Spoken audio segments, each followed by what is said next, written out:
예수님, 오늘은 6월 21일 성 알로이시오 권자가 수도자 기념일입니다. 오늘 독서에서 아시리아의 산헤립 임금은 남유다 왕국 히즈키야 임금에게 위협해 보았지만 이사야 예언자가 버티고 있던 남유다 왕국에서 히즈키야는 하느님께 기도하며 매달렸고, 하느님께서는 이사야 예언자를 통해 이런 말씀으로 응답하셨습니다. 아시리아는 이 도성에 들어오지 못하리라. 내가 이 도성을 보호하여 구원하리니 이는 나 자신 때문이며 나의 종 다윗 때문이다. 여러 강한 부족들 틈바구니를 비집고 가나안 땅에 유다인들이 어렵사리 세운 통일 이스라엘 왕국은 북쪽의 메소포타미아 문명권의 여러 강대국들과 남쪽의 이집트 사이에서 살아남아야 했습니다.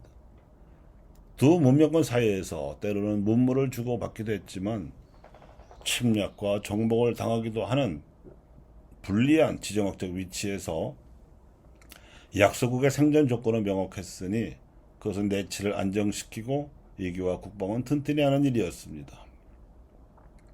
이런 상황에서 역대 이스라엘 왕족에게 중요했던 사항은 하느님께 대한 신앙으로 지배층의 백성을 돌보는 목자 역할에 충실하고, 백성이 단결할 수 있도록 우상숭배 풍조를 근절시키며 공정과 정의를 살아있게 하는 일이었습니다.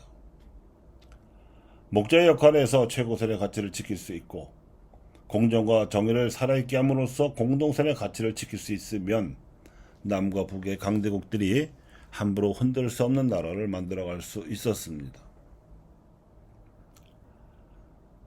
세월이 흘러서 예수님께서 활약하시던 당시에는 로마 제국이 이스라엘을 속주로 삼아 식민 통치를 하던 엄혹한 시절이었습니다.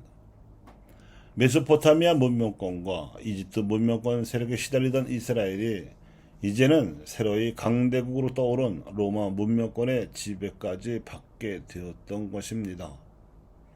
이처럼 암담한 정세 속에서 이스라엘의 엘리트들은 잽싸게 로마의 권세에 기대어 백성을 억누르며 자신들의 기득권을 유지하기 바빴습니다. 자신들이 잘 먹고 잘 살 수만 있다면 민족 공동체의 대의 명분이나 하느님께 대한 신앙 따위는 얼마든지 내버려도 상관없다는 태도였습니다.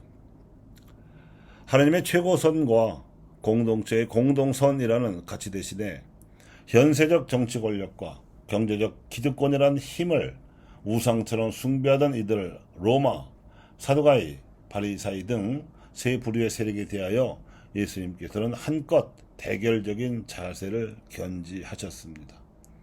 이를 잘 나타내는 말씀이 이것입니다. 개들에게는 거룩한 것을 주지 말아야 하고 돼지들에게는 진주를 던져주지 말아야 한다. 이 말씀이 외부의 악한 세력에 대해서 신앙과 최고선의 가치를 보존해야 한다는 당부라면, 황금률의 말씀은 제자들이 공동체 내부에서 지켜야 할 공동선 가치에 대한 가르침이라고 할 수 있습니다. 그 최대한은 남이 우리에게 해주기를 바라는 바를 우리가 먼저 남에게 해주라는 것이고, 그 최소한은 남이 우리에게 하지 않기를 바라는 바를 끝까지 우리도 남에게 하지 말라는 것입니다. 황금률의 최대한은 공동체 내부 질서에서 적용되어야 할 가르침이라고 말씀드렸습니다. 희생과 섬김과 겸손의 성혈신심이 여기에 적중합니다. 황금률의 최소한은 공동체의 외부 질서에 적용되어야 할 가르침이라고 말씀을 드렸습니다. 우리나라 주변 4대 강대국들에게 필요합니다.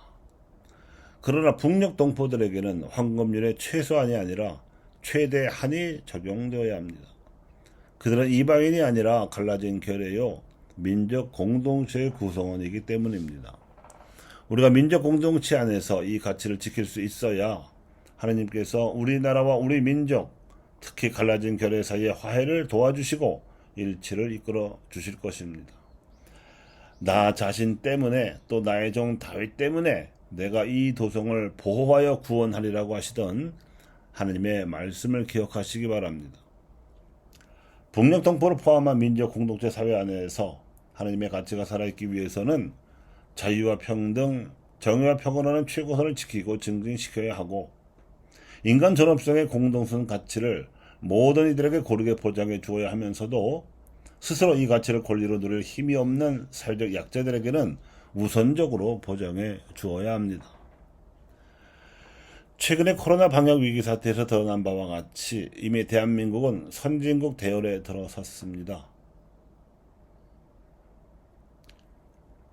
다른 나라 시선으로는 선도국의 지위까지 오른 명품 국가 반열에 들어섰습니다. 미국이나 유럽, 중국이나 일본 또는 러시아 같은 나라들에게도 하지 않는 기대를 지금 우리 대한민국이 명예롭게도 받고 있는 것입니다. 한국의 문화 전반이 세계인들에게 선망의 대상이 되고 있는 작금의 분위기도 이를 뒷받침하는 사실입니다. 그런데 우리 사회 안에 남아있는 가난아이들의 문제와 그리고 냉전 구도를 지속하고 있는 남북 간의 갈등을 해소하고 민족 화해를 이루는 문제가 미해결된 채로 남아있습니다. 최고선과 공동선에 있어서 우리가 할 수 있는 노력을 다하면서 하나님께서 도와주시기를 간절히 청해야 합니다. 그래서 가난아이들의 문제를 해결할 사회의식과 민족의 화해를 일으켜야 할 역사의식을 우리 신자들이 고유하기를 바랍니다. 그리고 우리 사회의 선한 시민들과 함께 앞장설 수 있기를 기도합니다. 이것이 우리 민족과 우리 교회 그리스도인들이 들어가기를 힘써야 할 좁은 문입니다. 감사합니다.